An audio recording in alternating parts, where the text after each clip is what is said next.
Okay, hello, this is Tom Barnhart. I'm here at SSON in Budapest, and we're here today with our weekly Meet the Manager series with Radek from DFDS in Poznan. So just tell us a bit about what you guys are doing, introduce yourself, and we're curious to hear a bit about what services you guys are providing in Poznan. Great, thanks Tom. My name is Radek Mierzejewski. I'm the head of DFDS Polska. We've set up our shared service center in Poznan back in 2013. We currently have 200 people. We're covering the traditional financial services, being the OTC, P2P and R2R. We've gone through, I guess, the natural evolution of the center. We've gone sort of through the lift and shift approach. We've gone through a period of stabilizing that, focusing on standardizing and harmonizing. And I think this is where we're looking to cement that gain that we've achieved through the initial stabilization and really drive home that standardization to best practice. Okay. And also building on that. This is, I think, the focus now is on the value add.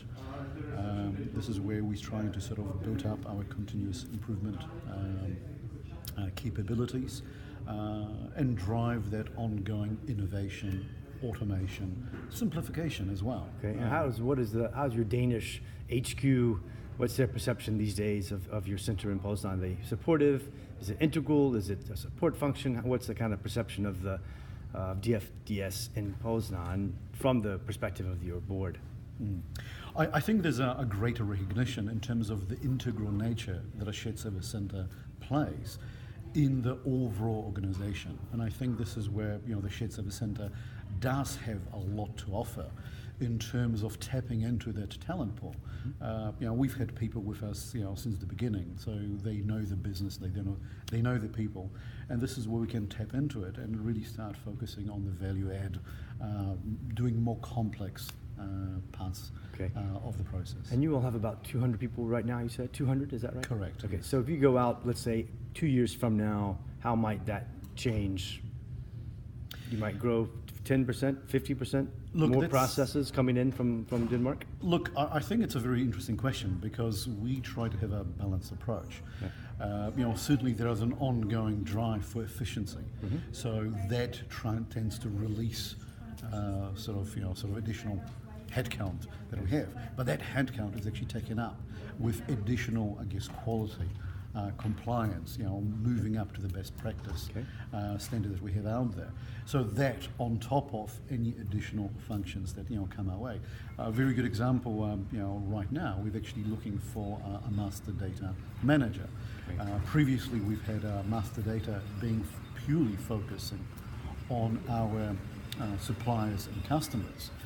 What we're saying now is that there's a whole master data associated with products that we manage. We've got over 10,000 product items. So we're actually going through and expanding that function to be a separate, standalone sort of function within our shared service center.